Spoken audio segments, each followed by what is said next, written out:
welcome. You are listening to, perhaps even watching, the Financial Survival Network. I'm Kerry Lutz, and today is the last day of November 2020. Thank goodness this month will soon be over. It's 11/30/2020. We still don't know who won the election, or we know who they're telling us won it, but we don't really know, do we? And I guess we're going to find out at some point, but you have your opinions. We have ours.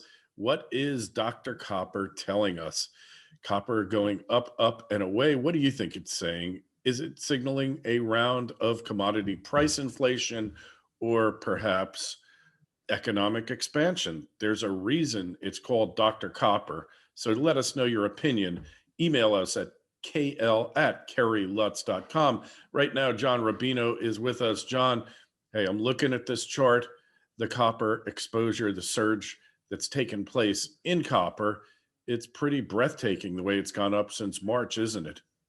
Hey, Kerry. Yeah, you wouldn't expect industrial materials to be up, right? In this kind of a Mhm. world where not that much is being built anymore. But you look at the copper chart, and it's shocking. It's just almost vertical towards the last few weeks now. It's really spiking, and it's not alone. A lot of other industrial metals and materials are up, and agricultural commodities are up. And add that to the other stuff that's been going up for a long time: stocks, bonds, houses, and it kind of makes you wonder how much stuff has to be going up dramatically before we start thinking of ourselves in an inflationary environment. Because we're still thinking that there's no inflation out there, and central banks are saying, oh, we'll have 1% next year, 1.5%, and the social security cost of living increase was like 1.3%. And yet you're seeing all these things spike kind of all at once across the economy. So I don't know, maybe all the easy money that we've been pumping out, the massive amounts of easy money that we've been pumping out, at least for the last year and for the decades prior, are starting to have an impact. And you got to wonder what the markets will be like if people start to think, oh yeah, now we're in an inflationary environment, and we should expect prices to go up at an accelerating rate, because that's the mindset that takes hold once people feel the impact of inflation in their own lives and extrapolate that into the indefinite future. And then you get kind of a runaway effect in the currency markets. So, it's not there yet, but an awful lot of stuff is going up dramatically. So you got to wonder how many more things can go up before people start to notice. Yeah, I mean, well, you and I have felt for quite some time that this latest round of stimulus, the PPP and the small business loans, all these things, and the bailouts for everybody online, regardless of your company, big, small, medium. We felt for a while that this was going to cause commodity price inflation. And we've seen copper go from, mid $2 per pound to almost $3.50 a pound. Now, copper is unique. They call it Dr. Copper because so goes copper, so goes the economy. But when you look at it, you see like usage, commercial usage, not that much up. Production is down because the price has been too low for many years, shut down marginal mines. But then you look at it and you say, this could very well be the beginning of the inflationary price spike in commodities and across the board in consumer items as well.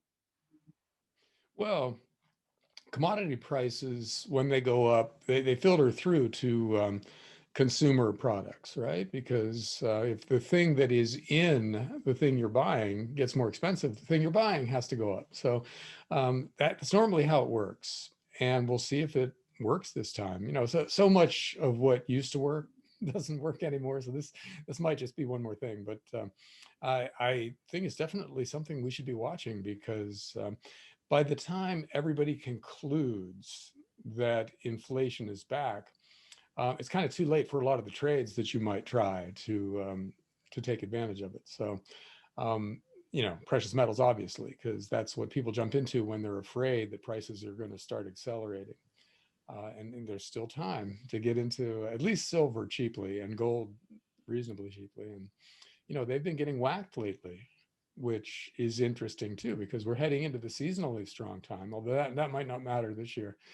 And, the governments of the world are still creating immense amounts of currency to lean against the pandemic. So I think in the US, so if we're looking at the dollar price of gold and silver, one thing to remember here is that we've got divided government for another few months. So we've got a really uncertain political future, which means we don't get a big stimulus plan anytime soon.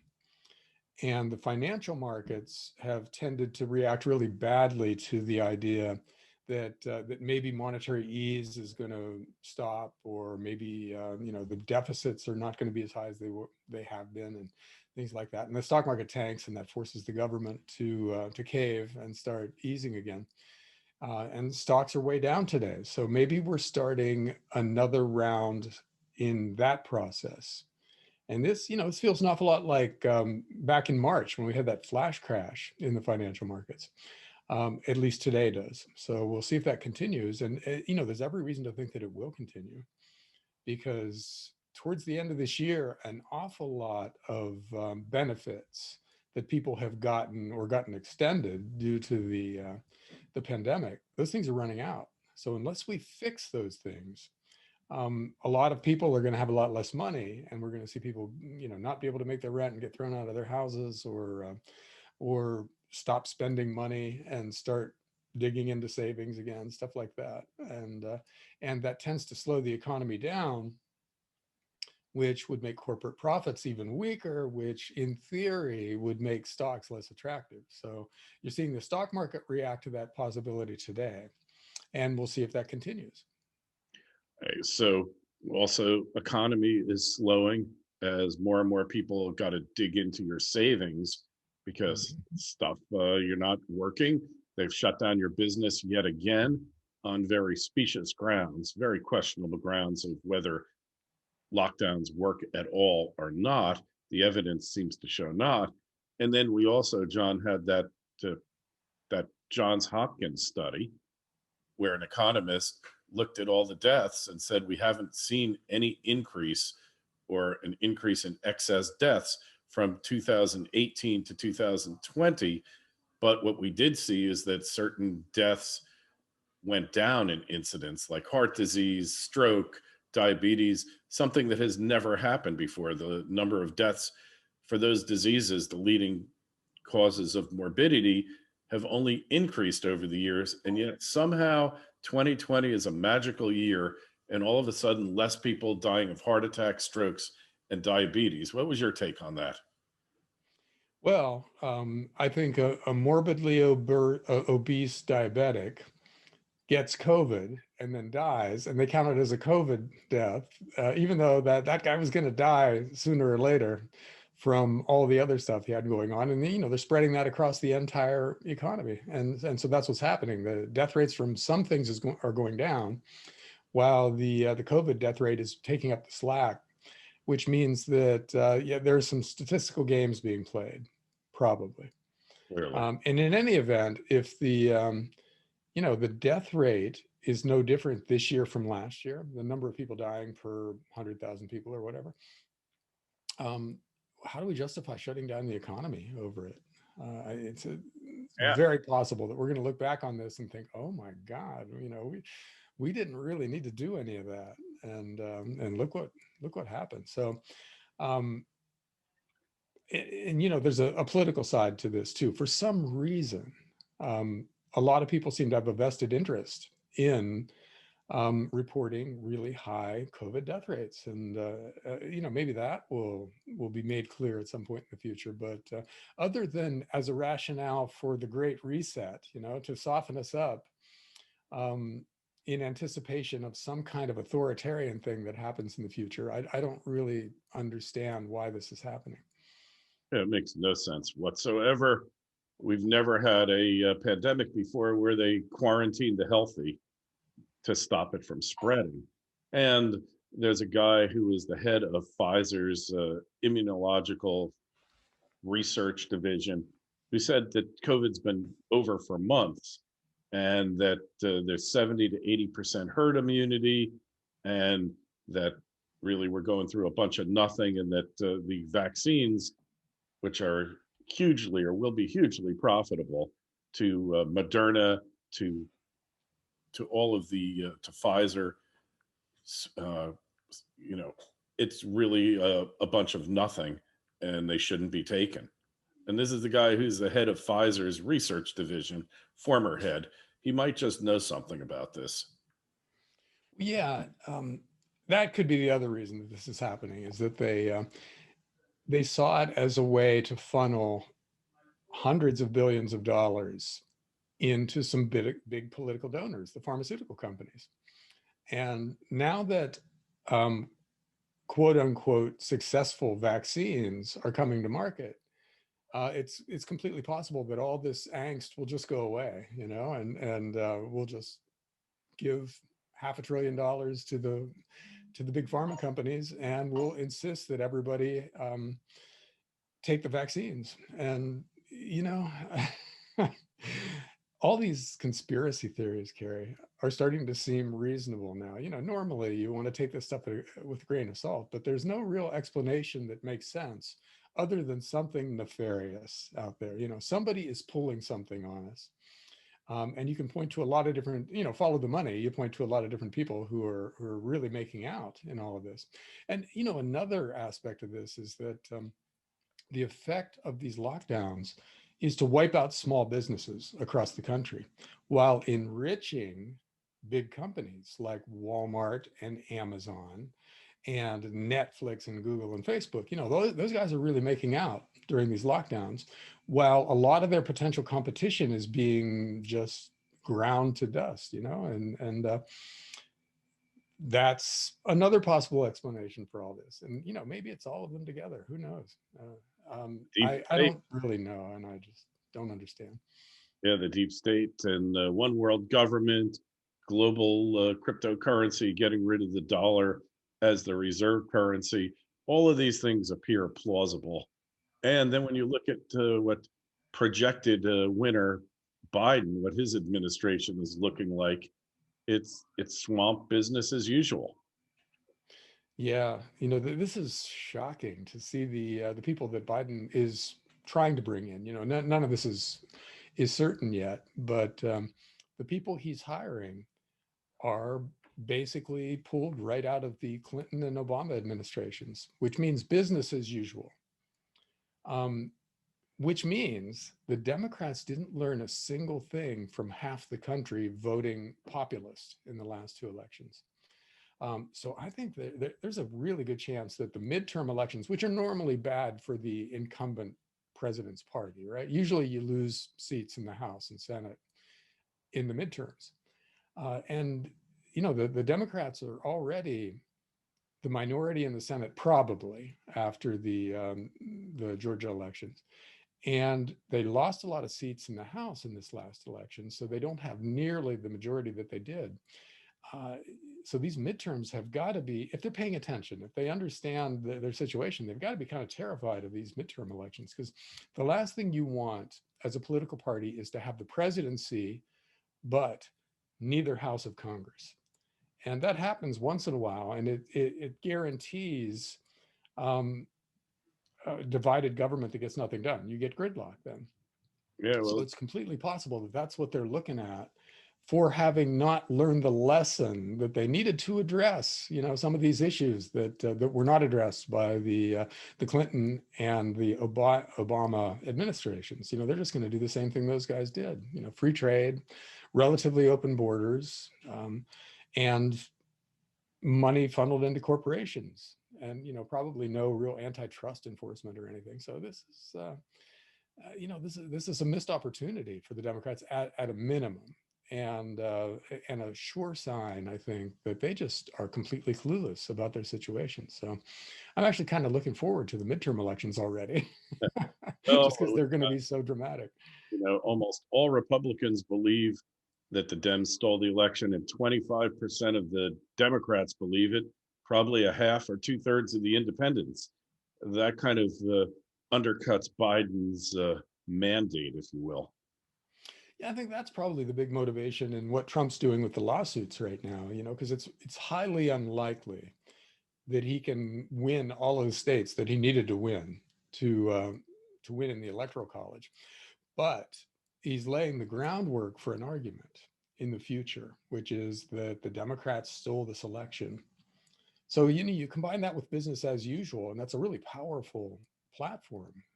Look, they're back to letting everybody in from Mexico, and they're back to sending your jobs to China, and they shouldn't even be doing it. They shouldn't have a chance to do it because they stole the election. That's something you can run on next time around. So it's possible that Trump, I don't want to attribute a lot of foresight to Trump, but it's possible he's laying the groundwork for his next run at the presidency, or setting the stage for a kinder, gentler version of Trump to come along with populist ideas and be very popular. So we'll see. But there's a lot of machinations out there right now between the Democrats with these voting machines that clearly look like they did something that was not kosher, and the Republicans laying the groundwork for a run next time around in which they flat out accuse the Democrats of stealing.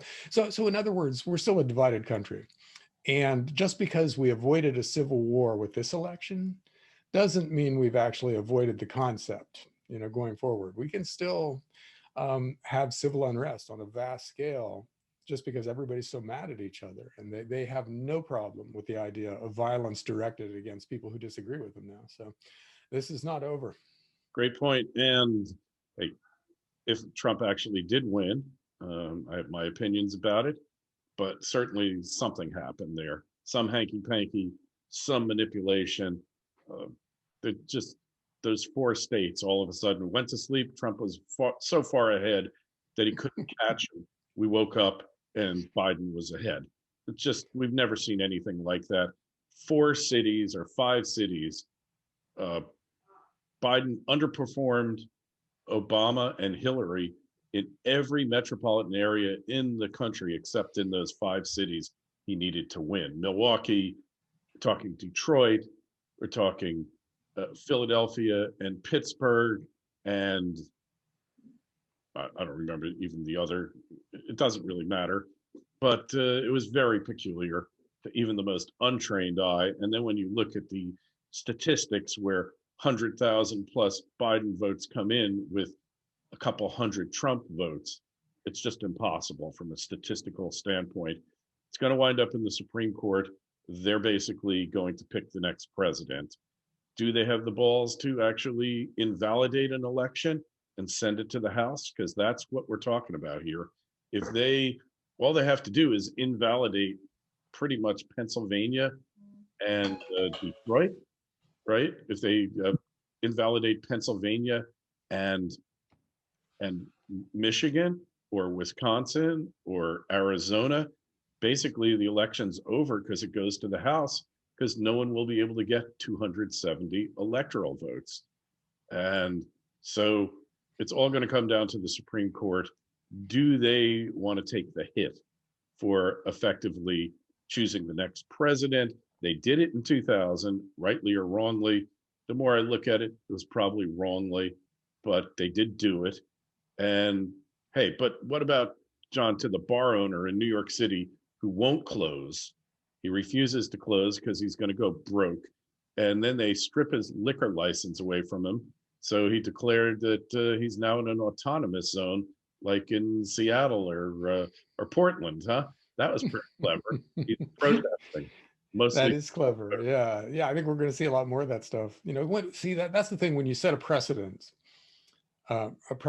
with something like the autonomous zone in Seattle, you got to assume that people are going to call you on it one way or another, right? Because once you say that that's okay, then lots of other people are going to say, well, I want that now too, and so this restaurant bar owner with a sense of humor in New York is having some fun with it, at least so far. You never know what the government in a place like that is going to do when somebody stands up to them so blatantly. It wouldn't be a surprise to see that place burn down or that guy have an accident or something, because he's dealing with serious people.